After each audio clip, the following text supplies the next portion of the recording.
Sejauh mana sih tingkat kesejahteraan rakyat kita? Ya, ini pertanyaannya sangat menohok. Angka kemiskinan di kota-kota besar ini cenderung Ya, lebih tinggi dibandingkan di nah, daerah. Kenapa sih yang di kota itu justru ke angka nah, kemiskinannya lebih tinggi dibandingkan di daerah? untuk 1000 titik kantong kemiskinan dan 3T untuk program makan bergizi gratis. Nah, kalau kenapa-napa yang bertanggung jawab siapa? Ya berdua dong, karena tentu saja BGN yang di depan dong, BGN yang di depan ya. Kemiskinan ini adalah masalah klasik, tapi penuntasannya itu kayaknya belum real gitu. Jadi kayak belum ada solusi yang benar-benar konkret gitu. Sehingga kita ngelihat, BPTAS ngelihat enggak, miskin itu bukan sekedar tidak punya uang cash, tapi kurangnya aset dan kurangnya akses.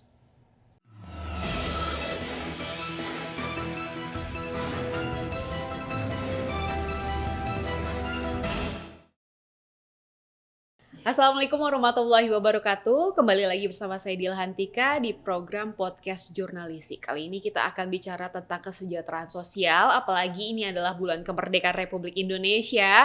Usia Indonesia kan udah 80 ya, dan kali ini kita akan bicara, diskusi dan juga ngobrol-ngobrol sama tamu istimewa saya, yaitu Pak Budiman Sujatmiko selaku Kepala Badan Percepatan Pengatasan Kemiskinan atau BPTASKIN.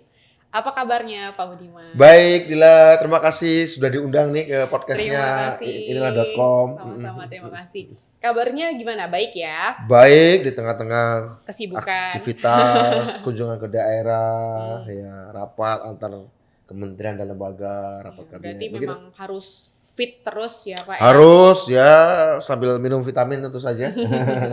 Pak Budiman, kan ini kan di bulan kemerdekaannya Republik Indonesia ya, yang ke-80. 80 tuh.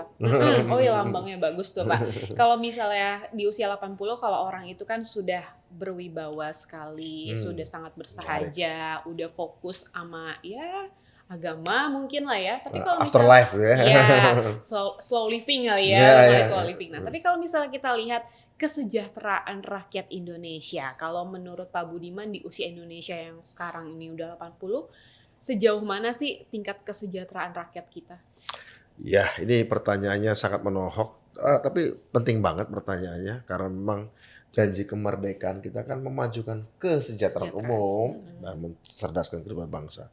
Harus diakui meskipun menurut BPS ada penurunan kemiskinan, tapi kami tidak merasa puas ya. Artinya apa? Ya ini masih jauh dari kata puas ya. Karena kami sendiri punya target yang ditetapkan oleh Bapak Presiden Prabowo Subianto. 2026 harus 0% kemiskinan ekstrim. 2026 tahun depan. Ekstrim, kemungkinan ekstrimnya. Oke. Kemudian di tahun 2029 harus 4,5 atau 5%. Sekarang kan 8,47. Jadi dalam waktu 3 tahun ke depan ini harus dikejar betul kerjaan-kerjaan kita. Jadi percepatan sesuai dengan nama yang melekat di badan kami, yang kami pimpin ini harus benar-benar terrealisasi. Dan kecepatan itu hanya mungkin ketika seluruh komponen bangsa, komponen pemerintahan terpadu, terintegrasi dengan visi yang sama sesuai dengan arahan Bapak Presiden Prabowo Subianto. Nah, 8,47% menurut kami, jangankan kami ya, Pak Prabowo sebagai pribadi pun pernah mengatakan saat dulu memanggil saya untuk menjadi kepala badan ini PR kita banyak, angka kemiskinannya jauh dari memuaskan yang harus kita entaskan, sehingga ya, tugas Pak Budiman dengan Badan Percepatan Pengentasan Kemiskinan yang akan saya buat adalah memastikan ini presisi, angka-angkanya akurat, data-datanya bagus, dan strateginya tepat. Karena strategi yang tepat di masa lalu belum tentu tepat di masa sekarang. Begitu. Oke. Kalau kita lihat ya Pak, kalau bicara soal kemiskinan, angka kemiskinan di kota-kota besar ini cenderung lebih tinggi dibandingkan di daerah. Nah, kalau saya kutip dari BPS ya, ini menyebutkan penduduk miskin di kota justru bertambah sekitar 220.000 orang. Dan berdasarkan data pada September 2024 itu angkanya 6,66%. Kalau hasil survei terbaru yaitu di Maret 2025 angkanya naik menjadi 6,73%. Artinya ada kenaikan sekitar 0,07%. Nah, menurut Bapak, kenapa sih yang di kota itu justru ke angka kemiskinannya lebih tinggi dibandingkan di daerah? Ada 2 sebab. Pertama, desa itu terutama setelah adanya undang-undang desa yang menjadi payung hukum bagi dana desa, membuat desa memiliki uang cash, uang tunai yang datang tiap tahun, 1 miliar kurang lebih ya, tiap tahun ke desa. Di lain pihak, desa itu punya lembaga ketahanan budaya, sosial, gotong royong secara kultural. Ditambah lagi dengan adanya kekuatan finansial lewat dana desa itu. Artinya apa?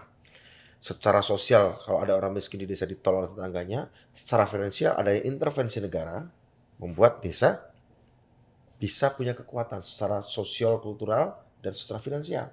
Kuat nih di desa nih, ya. Kalau kita bandingkan yang lampau-lampau, ketika ada angka kemiskinan biasanya desa lebih banyak. Iya. Biasanya desa lebih banyak. Tapi karena adanya dana desa, undang-undang desa, ya, dan sekarang ini ada banyak kegiatan, apalagi ada koperasi desa merah putih, menyebabkan desa ini kelembagaan finansialnya relatif malah lebih tertata dan secara sosial juga bisa memberikan jaring pengaman. Ya, secara kultural. Beda dengan kota. Di kota jelas mereka kan migrasi, urbanisasi. Tidak punya saudara, tidak punya kerabat, tidak ada kelompok-kelompok budaya ya yang memayungi mereka. Satu itu.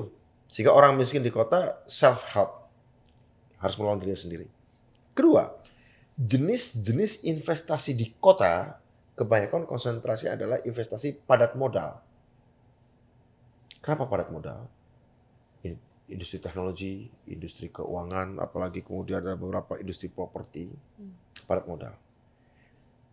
Industri keuangan, industri properti, industri apalagi teknologi, padat modal itu kan membutuhkan yang namanya tenaga kerja terampil, ya kan? Sementara kebanyakan tenaga kerja kita di perkotaan tidak terampil. Sehingga yang diserap oleh industri-industri yang padat modal tadi itu adalah industri-industri bagi tenaga-tenaga kerja yang memang ya minimal sarjana lah, punya skill. Sehingga kemudian kebanyakan yang tidak itu nggak terangkat. Sementara kan udah tinggal di kota nih. Jadi itu juga menjelaskan, apalagi akhir-akhir di era digitalisasi, investasi digital itu jauh lebih kencang akselerasinya industri keuangan. Sehingga kebanyakan masyarakat miskin di kota yang tidak terampil itu ya semakin terpisah jarak. Oke? Alternatifnya apa? Alternatifnya kita tidak anti teknologi, kita tidak anti investasi dalam bidang keuangan atau properti, tidak. Mau nggak mau di kota adalah meningkatkan kapasitas, skill atau keterampilan masyarakat kota. Kalau tidak bisa ngejar itu, alternatifnya mereka balik ke desa. Karena di desa banyak investasi-investasi, terutama lewat badan usaha milik desa, atau nanti adalah koperasi desa merah putih, itu relatif kegiatan ekonomi padat karya. Tidak butuh keterampilan yang khusus dan spesifik atau spesial, cukup kamu punya tenaga kerja. Ya. Jadi ada dua alternatif bagi orang miskin di kota, harus ditingkatkan kapasitasnya agar dia bisa ikut jenis investasi yang kegiatan ekonomi di kota, atau kalau tidak ya balik ke desa, sambil mereka menyediakan tenaga kerja bagi tadi itu lembaga-lembaga keuangan, lembaga-lembaga bisnis, lembaga-lembaga industri pangan yang sudah bergerak di desa, misalnya lewat koperasi desa merah putih. Begitu Dila. Tapi kalau misalnya sudah terlanjur di kota, dia tidak mau kembali ke desa, seperti apa? Apalagi kan sebenarnya dari desa menuju ke kota kan sebenarnya mau mencari kehidupan yang lebih baik dibandingkan dia di desa. Itu kan memang asumsi dulu. Asumsi ketika belum ada dana desa. Asumsi ketika belum ada undang-undang desa, asumsinya kota adalah tempat gula. Betul. Tapi dengan ada undang-undang desa, gula itu coba dibagikan. Tidak mengatakan bahwa mereka harus wajib pulang ke desa. Alternatifnya dua. Stay di kota dengan meningkatkan kapasitas dari skills tadi. Mau nggak mau. Ya, mau nggak mau. Di industri teknologi, di industri keuangan. Atau ketika tidak mau, ya pulang ke desa. Kira-kira itu, alternatifnya itu. Begitu. Karena kalau ketika di sana, lanskapnya memang udah berbeda di kota itu. Iya, benar-benar. Berarti itu ya strategi dari BP Taskin untuk mengetas kemiskinan yang ada di kota ya. Itu, meningkatkan kapasitas. Atau kalau mau pulang desa ya kita salurkan begitu. Apalagi nanti di desa ini akan bergairah karena ada program makan bergizi gratis ya. Kan nanti pasokan makanan dari mana? Pak Presiden sudah memberi arahan pasokan makanannya dari petani atau nelayan atau peternak setempat di sekitar dapur-dapur makan bersih gratis. Oke, Jadi iya, artinya akan tumbuh, akan ada aktivitas ekonomi. Oke. Mm-mm. Tapi kalau misalnya kita lihat daerah kan, Mm-mm. Indonesia itu kan luas banget ya, Mm-mm. Pak ya, dari Mm-mm. Sabang sampai Iya. Merauke. Mungkin kita bisa bicara seperti itu kalau di Jawa sentris. Jawa, Mana oke. di Indonesia bagian timur kalau mau menerapkan sistem yang tadi Bapak jelaskan. Oke. Yang untuk di kotanya, di kota Indonesia Timur atau di Mm-mm. desa-desanya? Di kota dan juga desa. Nah, betul. Itu ada namanya, terutama di Indonesia Timur, terutama di daerah perbatasan, kan ada daerah 3T, ya. Terluar, terbelakang, dan tertinggal. Yang mana terdepan, terluar, terdepan, dan tertinggal. Di mana itu nanti treatmentnya harus khusus.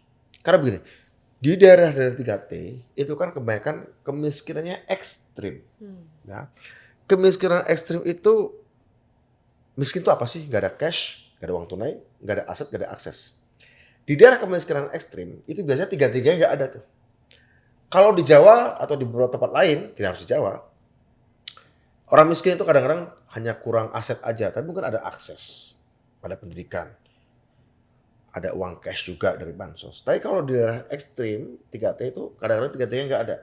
Memang mau nggak mau, khusus untuk daerah 3T, atau kelompok-kelompok masyarakat tertentu yang sudah tidak bisa lagi produktif, misalnya penderita pengidap ODGJ, miskin, atau lansia miskin, maupun difabel miskin, memang di situ bantuan sosial Betul. harus terdepan. Baru kemudian bantuan sosial terdepan agar mereka tidak tenggelam sama sekali. Kan yang kamu sebutkan daerah-daerah yang ibaratnya mereka lagi di laut, mereka tuh gak punya pelampung kan. Kasih pelampung dulu.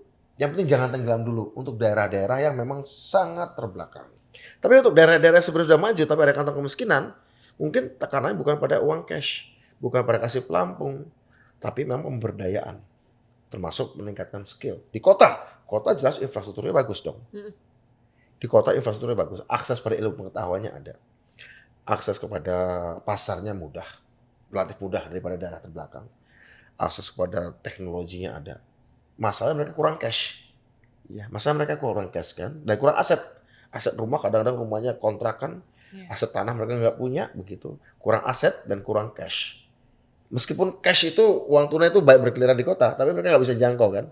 Tapi mereka punya akses pada ilmu pengetahuan, punya akses pada kelompok perkreditan segala macam. Nah, di kota tekanannya adalah bagaimana meningkatkan akses orang miskin kota, meningkatkan kapasitas dan keterampilan teknisnya. Kalau di terbelakang, cashnya nggak ada, aksesnya nggak ada, asetnya juga sangat susah.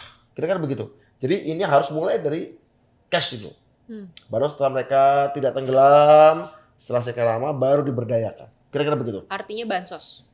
Bansos mau nggak mau daerah-daerah terbelakang, 3T terutama, 3T sama difabel miskin, ODGJ miskin, dan lansia miskin. Nah, berarti Gitu. menurut Pak Budiman, kan nantinya juga akan ada rencana untuk bansos itu bukan untuk rakyat miskin ya Pak ya, tapi untuk lansia, Yang ODGJ. permanen, Ya, permanen tuh. Yang permanen tuh. yang permanen udah bukan Kayak lagi. 3T mungkin tidak ODGJ, tidak difabel, tidak lansia, masih muda. Tapi karena infrastrukturnya susah, pendekatan awalnya dengan bansos dulu. Oke. Baru setelah mereka kemudian dilatih, ada Berhenti akses bansosnya. infrastruktur, ada namanya graduasi, dilepaskan begitu. Tapi kalau yang permanen ODGJ miskin, lansia miskin, dan difabel miskin, gitu. Nah, menurut Bapak apakah ketiga itu efektif untuk menerima bansos permanen? Terus mekanismenya seperti apa? Kalau misalnya ODGJ nih, ya tentu saja. Ya, itu seperti apa dia bisa menerima? Terus kalau untuk lansia, apakah nanti ada sinkronasi untuk data pendistribusiannya kan pasti berbasis data supaya tidak tepat sasaran. Tapi kan kalau untuk lansia, apakah bisa melek teknologi? Pastinya gini, untuk ODGJ kalau difabel barangkali malah bisa ya dengan ada teknologi digital ya. Kalau ODGJ miskin, lansia miskin, ya tentu saja institusi yang terdekat adalah keluarganya dong. Ya keluarganya yang menjadi penanggung jawab misalnya begitu. Atau kalau misalnya apalagi, ya tetap kalau masih di rumah ya. Kalau di rumah jompo kan saya kira memang udah dirawat begitu ya. Tapi kalau misalnya untuk ODGJ lansia, ODGJ miskin dan lansia miskin, saya kira keluarganya bisa melakukannya. apakah keluarganya amanah, nanti malah larinya aliran uangnya ke judol. Kan Ya. kita tahu sekarang katanya penerima Betul, bansos itu betul, mayoritas betul. digunakan uangnya untuk judol. Betul. Bahkan ada juga rekening-rekening yang katanya Dortmund. Nah, itu seperti apa? Nah, jadi supaya efektif nih. Efektif ya kan. Nah, disinilah yang namanya pentingnya teknologi. Bisa jadi institusi keluarga, bisa, atau diserahkan kepada institusi kelurahan tempat dia tinggal, atau Amanah nggak sih, pemerintah Pak? desa. Ya, nanti mengontrol pemerintahan desa dan kelurahan itu jauh lebih mudah dong daripada mengontrol dari keluarganya yang bisa jadi tadi itu kamu bilang bisa saja menyelewengkannya. Kita tidak harus berburuk sangka bahwa Iya. mereka menyelewengkan, tapi untuk mencegah. Tapi setidaknya kalau institusi pemerintahan, maka bisa kita lihat data-datanya. Berapa ODGJ, berapa difabel di desamu atau kelurahanmu, berapa yang lansia di kelurahanmu, yang miskin tentu saja ya. Dan jadi menurut saya, itu bagian dari pertanggungjawaban dari governance pelayanan publik pemerintahan desa atau pemerintahan kelurahan. Diintegrasikan ke dalam sana. Gitu. Kan nggak mungkin juga nanti si kepala desa ngomong selama ini kan ada kasus nih. Ada namanya inclusion error. Memasukkan orang-orang tidak layak masuk jadi masuk. Katanya karena tim suksesnya kepala desa atau tim suksesnya apa begitu ya.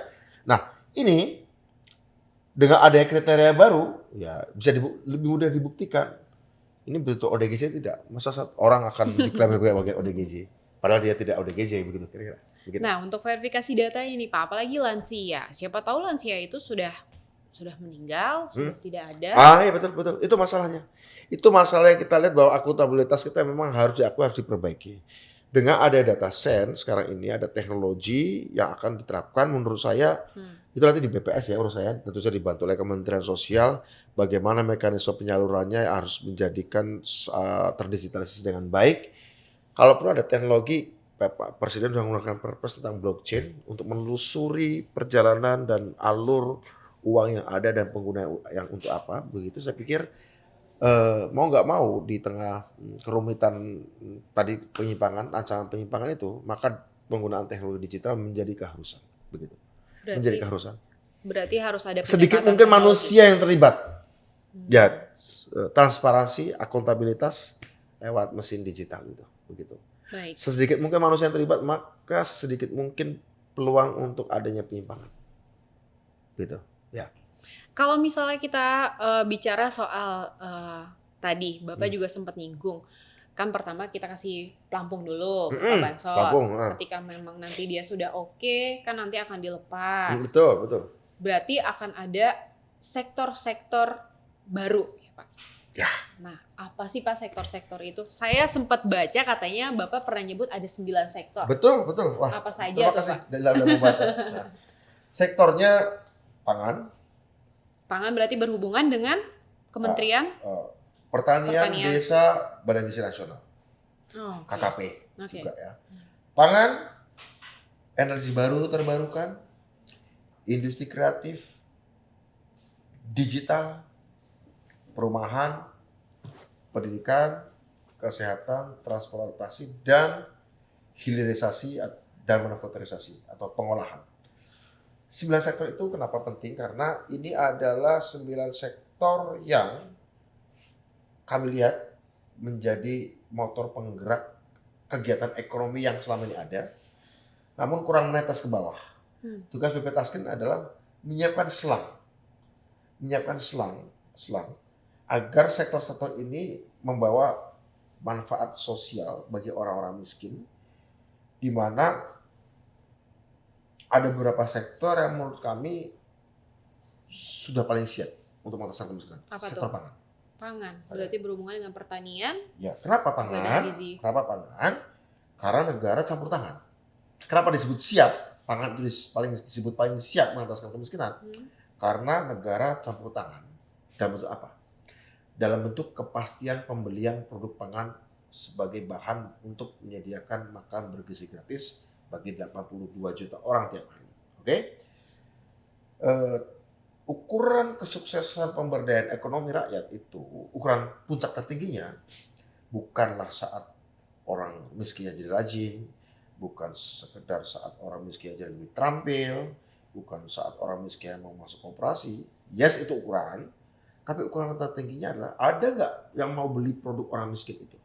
Nah, hari ini, selama ini kesulitannya adalah mencari pasar, mencari off-taker. Dengan ada program makan bersih gratis, maka ada kepastian pembelian. Dibeli oleh negara.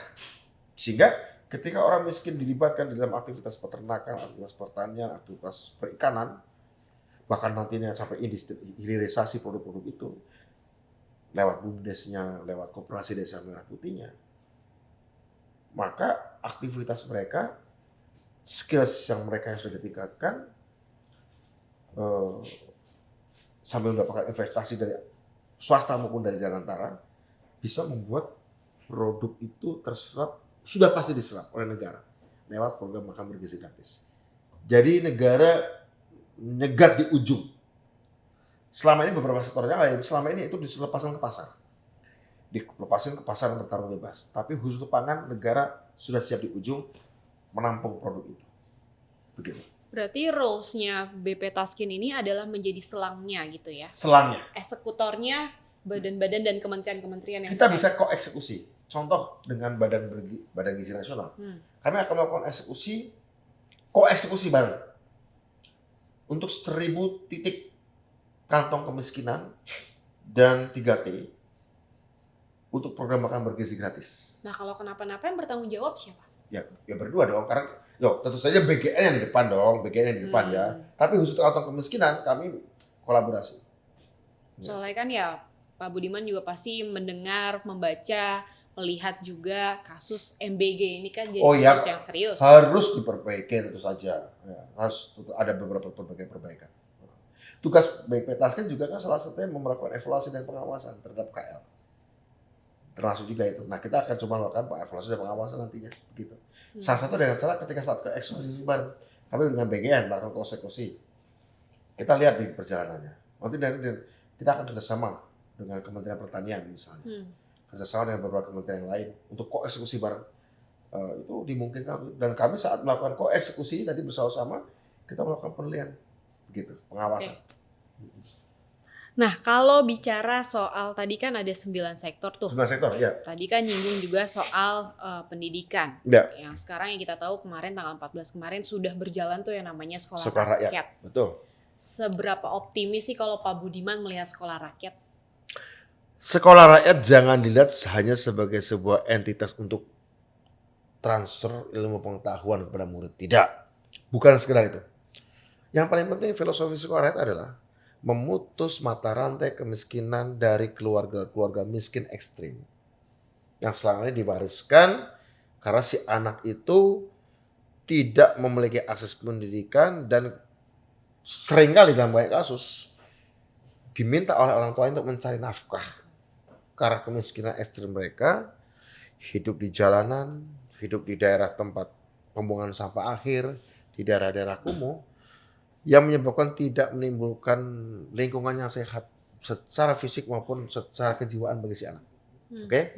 Sehingga mentalnya adalah ya mental dan pengertian, ya mereka mengalami krisis eksistensi. Betul. Krisis harga diri. Sampai saking tingginya krisis harga diri, mereka nggak tahu bahwa mereka punya harga diri. Begitu kan? Ini sering kali kasusnya adalah ditularkan oleh orang tuanya. Dan orang tuanya punya lingkungannya itu juga kemudian menjepit orang tuanya untuk tetap dalam pola pikir seperti itu. Ada lingkaran kemiskinan, ada lingkaran pemiskinan, ada lingkaran kebodohan, dan ada lingkaran pembodohan yang kemudian menggumpal jadi satu, menjebak si anak-anak ini tidak bisa keluar. Oke?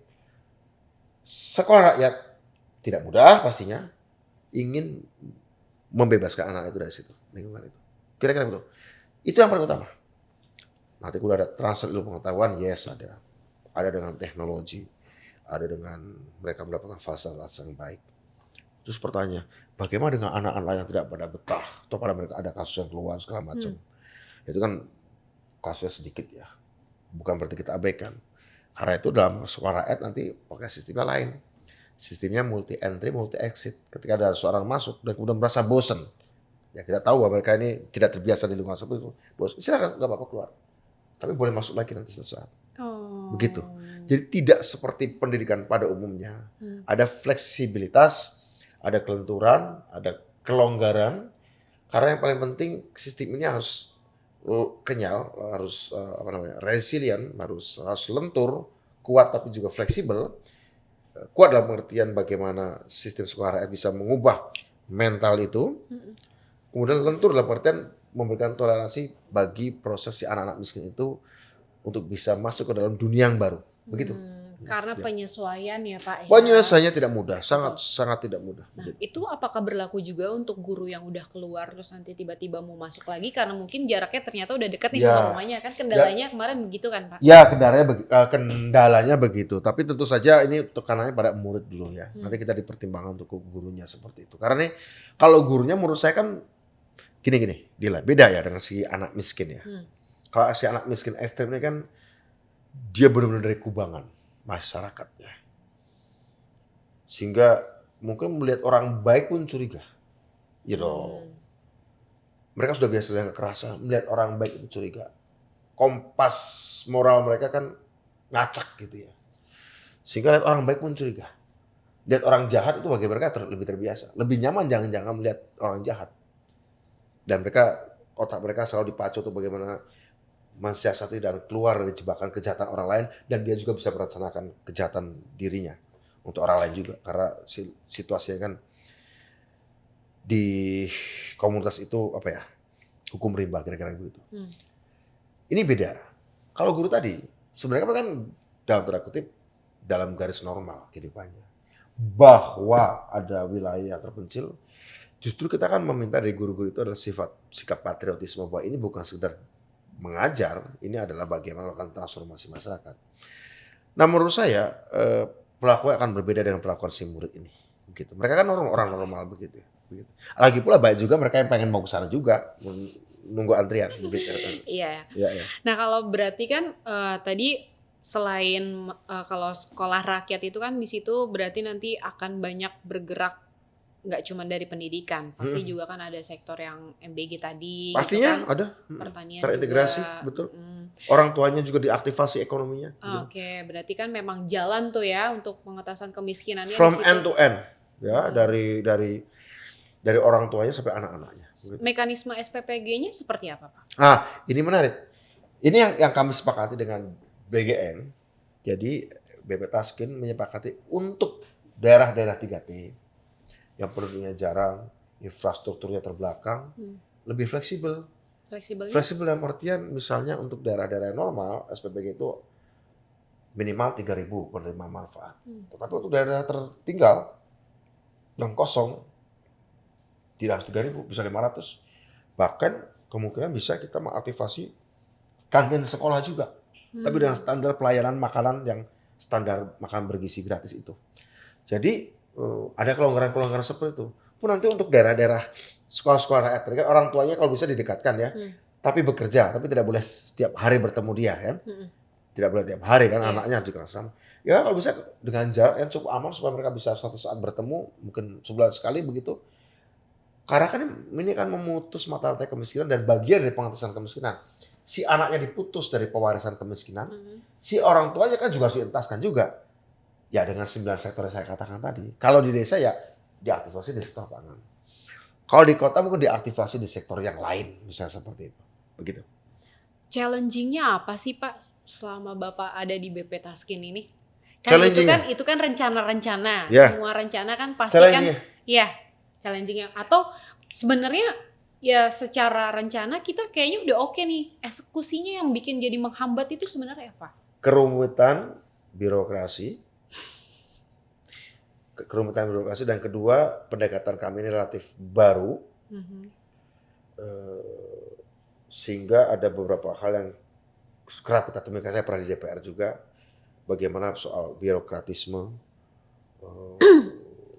egoisme sektoral, egoisme daerah begitu ya. Nah kami makanya mencoba meretas itu, menerabas itu, dan kita lakukan pendekatan lewat Perpres 163 2024. Jelas bahwa tugas BP Taskin pertama nyusun rencana induk. Artinya dari segi konsep harus disolidkan, komprehensif, solid, dan hanya ada satu konsep tunggal, pengentasan kemiskinan yang nanti akan dieksekusi atau dikoeksekusi bersama BP Taskin dengan kementerian lembaga.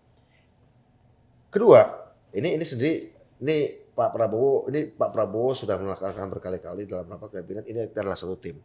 Relatif ini berjalan, seperti misalnya dengan bagian kita sudah buat lakukan itu, dengan Bappenas kita sudah kerjasama saat kami menyusun rencana induk, kita diskusi dengan Bappenas agar sesuai dengan RPJMN, kemudian juga dengan Kementerian Pertanian, ada dengan kementerian-kementerian yang lain kita lakukan. Kita ada terabas itu. Kedua, tadi egoisme kementerian dan birokratisme. Kedua, 9 sektor. Bagaimana membuat 9 sektor dari pangan sampai digital, sampai pengolahan atau hilirisasi, kesehatan, pendidikan, itu bisa hadir bersama-sama ketika kita menyelesaikan sebuah masalah di kantong kemiskinan. Karena masalah kemiskinan kita adalah multidimensi. Bisa diselesaikan dengan cara digital, bisa diselesaikan dengan cara pendidikan, bisa approach dari cara kesehatan. Ini adalah menerabas egoisme keilmuan lah ya, egoisme spesialisasi. Gak ada. Kita ingat secara komprehensif. Ketiga, egoisme daerah. Nah, karena itu kami sedang mempraktekkan dan kami akan segera MOU dengan 4 kabupaten dan 1 kota. Kabupaten Cirebon, Kabupaten Indramayu, Kabupaten Brebes, Jawa Tengah, Kuningan, dan Kota Cirebon. Kita mau bikin MOU untuk bikin aglomerasi, kerjasama antar wilayah, pemerintah daerah, investasi, KL dari pusat, Kementerian Dalam Negeri dari pusat, investasi luar negeri juga, perguruan tinggi yang terdekat di situ untuk mengeroyok masalah kemiskinan di 5 daerah itu sebagai satu orkestrasi bersama-sama begitu. Dan tadi kami baru saja bertemu dengan Wakil Bupati Kulon Progo, kita coba akan melakukan hal yang sama di sekitar Kulon Progo. Kemarin minggu lalu juga dari Jember dengan pemerintah Bondowoso, Jember, Probolinggo, di Tapal Kuda, Jawa Timur kita lakukan. Dan kita sudah menerima juga dari Sulawesi Tenggara beberapa kabupaten. Mereka merasa bahwa pendekatan ini akan bagus sekali. Egoisme daerah. Itu tantangannya dan kita sudah punya rencana saya dan it works so far, ya bisa diterima begitu. Ya soalnya kan kalau misalnya kita lihat kemiskinan ini adalah masalah klasik, tapi penuntasannya itu kayaknya belum real gitu. Jadi kayak belum ada solusi yang benar-benar konkret gitu. Sebenarnya konkret sudah ada dengan Pak Prabowo, makan gizi gratis, sekolah rakyat, cek kesehatan gratis. Ya gitu ini kan maksudnya baru gitu kan? Ya baru makanya. Karena selama ini kemiskinan itu kan tadi saya katakan, apa tuh miskin? Kurang uang tunai, kurang aset, dan kurang akses itu miskin. Selama ini pengentasan kemiskinan didekati seolah orang miskin itu hanya kurang uang tunai. Iya. Seolah orang miskin itu hanya uang cashnya nggak ada. Padahal masalah miskin bukan sekedar punya uang cash. Kurang akses. Kurang aset. Nah, akses dan aset ini adalah sesuatu yang sifatnya tidak bergerak dan statis. Akses adalah sesuatu yang sifatnya dinamis. Ada masanya ketika kamu dapat uang cash banyak lewat bansos misalnya. Tapi tidak ada akses pada ilmu pengetahuan. Tidak ada akses pada pasar. Tidak ada akses terhadap teknologi informasi. Uang cash itu akhirnya jadi apa? Apalagi kalau nggak ada aset. Aset itu statis, tanah, rumah, segala macam. Uang cash yang dapat itu apa? Karena tidak punya pengetahuan, tidak punya keterampilan, tidak punya informasi. Judul. Kalah, miskin lagi. Kalah, miskin lagi. Si ketiadaan akses dan kebaikan uang itu juga tidak akan membawa orang kemana-mana. Begitu. Sehingga kita ngelihat, BPTAS ngelihat enggak, miskin itu bukan sedang tidak punya uang cash, tapi kurangnya aset dan kurangnya akses. Gitu. Oke Pak, semoga setelah 80 tahun Republik Indonesia. Ya, ini kita baru susun ya. Kita baru susun ini secara lebih strategis dan sistematis. Terstruktur. Pak, ini mau ke arah yang agak sedikit beda. Belok sedikit. Ya, oke. Pak Budiman kan sekarang jomblo ya. Ya, coba politik. Ya. Udah ada yang pinang belum sih Pak? Terus kalau misalnya nanti dipinang. Pinang di belah dua. Pinang di belah dua ya. Kawinnya kapan? Diterimanya kapan? Oh gitu ya. Apakah bajunya ini sudah mewakili salah satu partai? Enggak, ini saya pakai baju biru. Saya suka warna biru muda memang. Warnanya Pak Prabowo juga kan biru muda sekarang. Ya waktu kemarin, waktu kampanye juga iya. Tapi gini, Dila, soal itu ya tentu saja saya biasa berjuang dengan organisasi. Jadi kalau sementara saya belum berorganisasi itu karena saya mau konsentrasi pada Pak Prabowo sebagai presiden. Pada Pak Prabowo sebagai presiden yang visi misinya besar, mulia, tulus, dan smart. Dan maaf, kita Indonesia sudah lama tidak menggabungkan semua unsur itu dalam menjalankan negara ini. Tulus kadang-kadang tapi kurang smart gitu ya. Smart tapi kadang-kadang kurang tulus. Smart dan tulus tapi kurang komprehensif. Ya. Smart, tulus, komprehensif tapi kadang-kadang situasi globalnya tidak memungkinkan.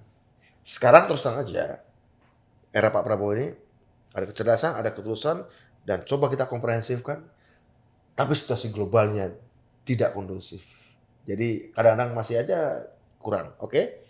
Nah, saya terus terang memang sampai detik ini masih mengkonsentrasi bagaimana visi yang cerdas, niat yang tulus, metode pelaksanaan program yang komprehensif dan kolaborasi antara KL, ya, yang udah bagus, tapi kondisi geoekonomi, geopolitik, geostrategi atau keamanan regional globalnya tidak memadai, ini sebuah tantangan, oke? Ini sebuah tantangan. Jadi saya konsentrasi kepada Pak Prabowo sebagai presiden. Apakah nanti saya juga akan merasa perlu membantu Pak Prabowo sebagai ketua umum partai? Ya, kita tunggu aja tanggal gitu. Tapi udah ada tawaran dari partai politik mana? Ada pernah, ada. Tapi nggak perlu saya sebut. Itu udah ada di mana-mana tahu Pak. Maksudnya? Iya, infonya Bapak nyebut partai mana itu udah ada. Partai apa tuh? Yang mewakili baju Bapak yang tadi saya bilang. Oh, enggak lah. Ya gitulah kira-kira. Okay. Ya kita tunggu aja dulu lah. Siap nanti kita ini kayak ditanya kalau masa lebaran kapan kawin gitu. Iya kan? Orang kan jomblo kan. Iya, karena jomblo kapan kawin lagi. Iya, kapan lagi. Ya, Bila nanya kapan nih kawinnya gitu. Ya. Nah, nanti tunggu hari baik. Tunggu hari baik. Tapi pastinya saya dalam waktu dekat gak kira-kira? Insya Allah, mudah-mudahan. Abis 17-an. Ya, kita konsentrasi untuk merayakan Indonesia Merdeka dulu ya. Siap. Mudah-mudahan setelah 17-an. Sebelum ayam berkokok di tanggal 1 September. Siap, udah ada bocorannya berarti ya. Ya. Nah, ini ngomongin masalah Pak Budiman lagi. Oke. Sebelum ketemu Bapak kan Dila pasti riset nih. Oke. Ternyata Bapak itu bisa jadi aktor ya Pak. tapi ya Pak. Riset atau kepo nih risetnya? Dua-duanya. Oke. Siapa tahu dari sini kan kita juga dapat ilmunya supaya kita bisa jadi pemain film. Gitu kan. Soalnya kalau misalnya dari face kamera memang kayaknya tuh Bapak tuh cocok jadi dosen. Oke. Jadi pewawancara. Oh, reporter gitu. Atau penyiar berita mungkin kayaknya bisa deh Bapak deh. Waduh, enggak lah. Itu gimana sih ceritanya itu zaman-zaman masih muda atau sampai sekarang mungkin pernah mungkin ada karena teman saya kasihan kali saya enggak ya tahu kenapa saya tiba-tiba saya kebetulan sering diskusi dengan Hanung gitu ya, saya suka diskusi dengan komunitas film. Saya suka awal-awal saya keluar dari penjara tahun 2000-an tuh, saya sering diskusi dengan komunitas film dan saya suka nonton film. Beberapa ide tentang film kadang-kadang diskusi dengan saya. Mungkin disitulah ketawa ternyata Budiman juga tertarik film. Saya tertarik film dari kecil. Saya pernah waktu zaman kuliah resensi film seperti not resensi film di layar lebar tapi film dokumenter. Iya. Ya. Saya suka dan ketika diminta ternyata tidak mudah. Tidak semudah tidak semulus kita menikmati itu. Ternyata saya pernah berkali-kali take gitu ya. Waktu itu saya film Soekarno. Film Soekarno yang sutradaranya Hanung waktu itu saya diminta untuk ada cerita menarik dia. Jadi saya diminta untuk memerankan adegan temannya Bung Karno saat Bung Karno digerebek, ditangkap di Jogja. Di Jogja ditangkapnya. Syutingnya di Jogja. Jadi Bung Karno pernah nginep di tempat kos temannya waktu ditangkap di Jogja. Tahun 20-an pastinya, 1920-an. Menarik ketika saya di situ diperankan menjadi tuan rumah tempat Bung Karno menginap dan ketika penggerebekan tidak ada fakta cerita secara detail tentang peristiwa seperti apa digerebek. Tapi saya oleh Hanung, sutradaranya waktu itu diminta untuk menggambarkan adegan itu kejadian persis seperti saya dulu ditangkap tahun 96. Oke. Digerebek saat malam. Jadi imajinasi dan kreativitas yang harus lahir ya? dari pengalaman saya digerebek itu saya harus mainkan ketika Bung Karno digerebek gitu. Cuma bedanya kalau saya dulu tahun 96 yang saya ditangkap dan digerebek dengan teman-teman saya. Kalau di film itu adegannya saya yang punya rumah dan Bung Karno nginep di rumah saya dan digerebek. Jadi saya situasinya membayangkan ketika dulu saya digerebek, ditangkap, tuan rumahnya berlaku seperti apa, kepanikannya seperti apa, bingungnya seperti apa. Oke, saya masih ingat waktu itu. Ya, saya wujudkan, saya kreativitaskan dengan adegan ketika Bung Karno digerebek. Itu ada cerita benar. Jadi Hanung tidak perlu banyak mengajari saya tentang itu. Cukup. Karena udah pengalaman. Hanung mengatakan, Mas pokoknya cerita sampai waktu digerebek dulu gimana? Oh ya udah, gitu. Jadi pengalaman langsung ya. Pengalaman langsung gitu. Tapi kalau misalnya sering diskusi nih berarti sama sutradara atau produser-produser film, kalau menggambarkan situasi Indonesia saat ini, judul yang cocok tuh apa kira-kira? Wah, ini keren nih, pertanyaan unexpected, dan saya suka kalau ada pertanyaan-pertanyaan yang unexpected. Apalagi ini belum pernah ada orang tanya seperti ini. Judul filmnya atau apanya? Judul filmnya. Kita mau kasih judul apa nih tentang Indonesia saat ini? Judul Indonesia? Saat ini ya Pak. Kan positif ada. Negatifnya banyak. Oh, ada, ya pastinya. Harus mewakili. Menatap masa lalu tertambat di menatap masa depan tertambat di masa lalu. Berarti kita nggak ada masa depan dong, karena kita kehalang masa lalu dong Pak. Tugas pemimpin seperti Pak Prabowo Subianto yang punya visi, kecerdasan dan ketulusan, dan saya yakin beliau punya nyali adalah memutus masa lalu. Agar bisa terbang. Dan banyak bangsa yang banyak tertambat di masa lalu butuh pemimpin-pemimpin yang visioner dan berani. Yang dilakukan oleh Pangeran MBS di Saudi Arabia, yang dilakukan oleh Deng Xiaoping tahun 78, 79, 80 di China. Yang dilakukan oleh dulu namanya adalah di Vietnam namanya Domoy kalau nggak salah. Berani mereka melakukan itu. Dan ini ada di Pak Prabowo. Rasa-rasanya sudah dimulai Pak Jokowi, tapi ternyata memang masa lalu itu sangat mengikat, sehingga 2 periode Pak Jokowi tidak cukup. Tapi Pak Prabowo tinggal, menurut saya, tinggal bisa menyelesaikan sampai finish. Ibaratnya masa lalu yang menghambat itu seperti peti mati, Pak Prabowo tinggal melakukan paku terakhir. Tapi pas paku terakhir memang berat kadang-kadang. Memulai satu hal kompleks biasanya memulai dan akhirnya sama-sama berat. Betul. Ya nggak sih? Iya benar. Ya. Oke, semoga ya Pak ya. Ya harus dong. Iya. Harapannya dari BP Taskin di bawah kepemimpinan Bapak apa? Harapannya menjadi lembaga, badan, institusi yang membantu Bapak Presiden Prabowo Subianto dan Wakil Presiden Gibran Rakabuming Raka untuk mewujudkan visi misi Astacita Presiden dan Wakil Presiden dengan cara-cara yang efektif, smart, dan kerja-kerja kita, legasi-legasi kita nantinya bisa menjadi inspirasi bagi negara lain. Begitu. Amin, semoga lancar ya. Mudah-mudahan. Soalnya kan yang tadi Dila sempat bilang, kemiskinan itu nggak cuma di Indonesia sih sebenarnya. Seluruh negara PR besarnya pasti soal kemiskinan juga kan. Ya. Kemiskinan itu pada semua zaman, semua negara, dan sebenarnya nggak ada musuhnya. Semua orang pengen diajak mengatasi kemiskinan. Betul. Ya semoga ini berjalan dengan lancar di bawah kepemimpinan Bapak. Mudah-mudahan. Semoga tadi targetnya di tahun 2026 nol kemiskinan ekstrim. Ya. Itu doa kita. Ya, kita lihat nanti. Tapi yang paling penting ya. 4,5% atau 5% di 2029 kemiskinan relatifnya. Baik. Gitu. Terima kasih Pak atas waktunya. Makasih Dila. Oke. Sukses. Nanti kalau misalnya Bapak mau main film bolehlah ajak kita di sini. Boleh. Tapi nanti tergantung sutradaranya ya. Oke, boleh juga boleh. Pokoknya sehat terus untuk Pak Budiman dan semoga nanti pinangan dari partainya juga Oke, aku kasih tahu nanti deh. Siap, udah dibocorin yang pertama ya. Oke. Ya, dan semoga semua cita-cita dari rakyat Indonesia, negara Indonesia ini semakin maju, sejahtera. Jadi yang sejahtera itu nggak cuma satu golongan, tapi seluruh rakyat Indonesia. Betul. Karena kalau Indonesia diserang negara lain yang berjuang juga semua orang kan. Betul. Nanti pas sudah berjuang semua orang, pas lagi pesta segelintir orang. Itu Itu dia Pak. Ya semoga ya nanti ini panjang ceritanya kita ngobrol. Terima kasih sekali lagi atas waktunya Oke, Bapak. makasih, Dila. Sehat-sehat selalu Oke, dan sampai jumpa di podcast jurnalistik selanjutnya. Saya Dila Antika dan Bapak Budiman Sujatmiko pamit undur diri. Sampai jumpa. Wassalamualaikum warahmatullahi wabarakatuh. Salam. Yuk, bye. Oke. Terima kasih. Sukses.